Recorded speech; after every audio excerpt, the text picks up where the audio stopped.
রাবেয়া হন্তদন্ত হয়ে ছুটে এলো ড্রয়িং রুমে। হিয়া অজ্ঞান হয়ে পড়ে আছে ফ্লোরে, অজ্ঞান অবস্থায়। হিয়াকে এই অবস্থায় দেখে রাবেয়া চিৎকার করে উঠল। 7 মাসের অন্তঃসত্ত্বা সে, বেশি জোরেও আসতে পারল না। তবু নিজের সমস্তটা দিয়ে রাবেয়া ছুটে এলো।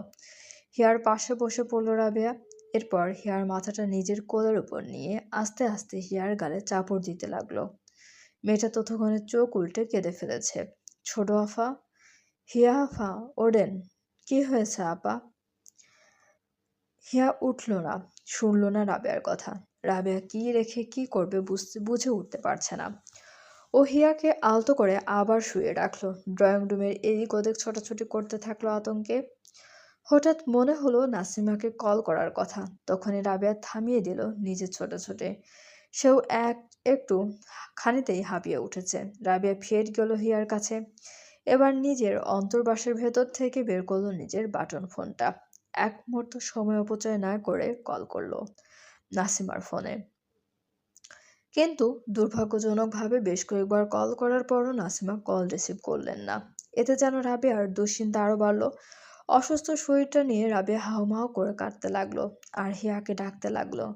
স্বল্প শিক্ষিত রাবেয়া একবার ভাবল না হিয়ার চোখে মুখে পানি দিলেই হয়তো ঠিক হয়ে যাবে। রাবেয়া আবারও চেষ্টা করলো কাউকে জানানোর। অনেক খুঁজে নিজের ফোনে নাফির নাম্বারটা পেল সে। এরপর শুরু করলো লাগাতার কল দেওয়া। নাফি তখন অফিসের কাজে ব্যস্ত। নতুন প্রজেক্ট শুরু করার পর কাজের পরিমাণ যেন বেড়েছে। একটু বাড়তি সময় পায় না সে। রাবেয়ার কল দেখেও সে রিসিভ করার সময় পেল না। কিন্তু একাধারে কল দেওয়াতে নাফি খানিকটা বিচলিত হলো। নাফি ক্লান্ত হয়ে নিজের কেবিনের চেয়ারে মাথাটা এলিয়ে দিল। এরপর সে রাবেয়ার কল রিসিভ করলো। তৎক্ষণাৎ অপাশ থেকে শুনতে পেল রাবেয়ার কান্নার শব্দ। নাফি হতভম্ব হয়ে গেল রাবেয়ার কান্না শুনে।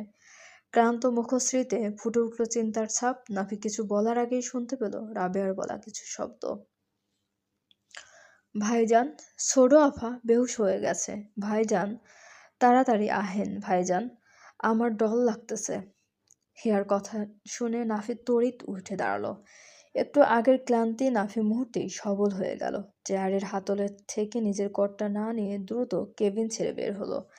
রাবেয়ার উদ্দেশ্যে বলল, আমি এক্ষুনি আসছি রাবেয়া। ডাক্তারকে কল করছি আমি। ময়নার মুখে পানি ছিটা দে। আমি কলে থাকছি, যা বলছি দ্রুত কর। এরপর নাফি একজন কলিগকে বলল ওর অসুবিধার কথা, সে যেন একটু সামলে নেয় এদিকটা। তারপর আর নাফি দাঁড়ালো না সেখানে। লিফট বেয়ে নেমে এলো বহুতল ভবন থেকে। ওদিকে রাবেয়া প্যানিক করতে করতেই শেষ হয়ে যাচ্ছে। রাবেয়া হিয়ার চোখে মুখে পানির ছিটা দিল, তবে হিয়ার রেসপন্স পাওয়া গেল না। নাফি তখনও ফোনে এটা ওটা বলে যাচ্ছে। ঠিক তখনই কলিং বেল বাজলো। রাবেয়া ভাবলো নাসিমা এসেছে। ও কাঁদতে কাঁদতে ছুটল দরজার দিকে। দরজা খুলে দেখতে পেল রাজ দাঁড়িয়ে। রাবেয়া যেন প্রাণ ফিরে পেল। রাবেয়াকে কাঁদতে দেখে রাজ বলল, কি হয়েছে? তুই কাঁদছিস কেন? রাবেয়া কান্না জড়িত গলায় বলল, ভাইজান, ছোট আফা অজ্ঞান হয়ে পড়ে আছে ভাইজান, শিগগির আসেন।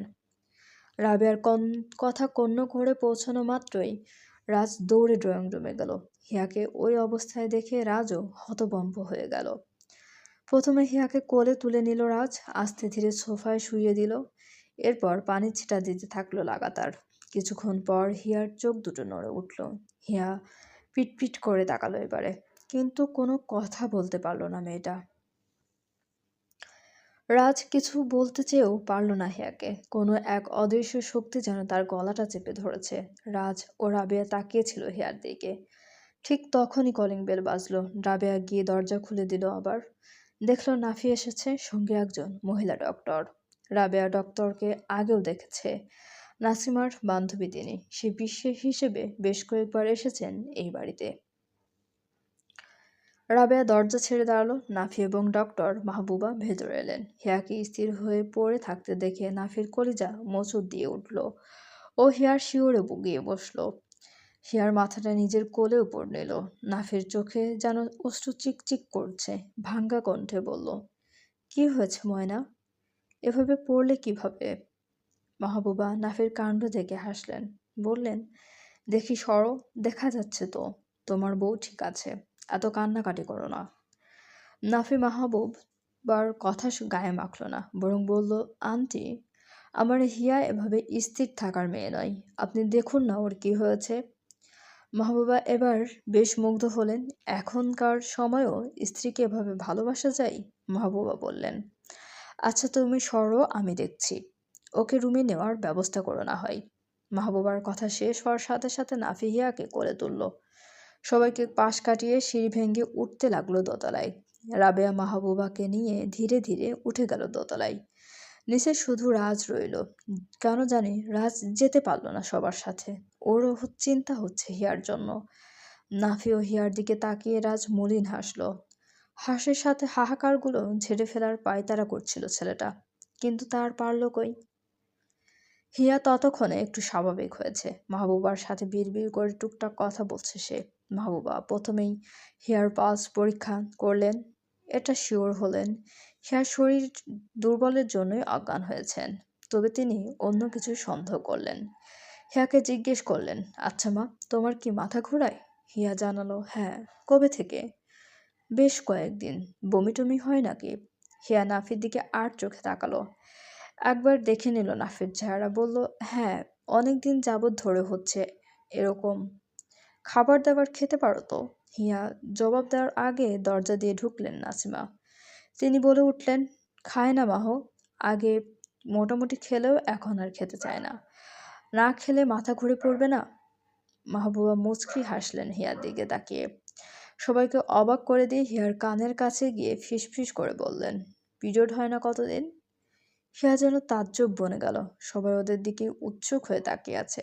হিয়ার তখন মনে পড়ল, আসলেই তো অনেক দিনই তো তার পিরিয়ড হয় না।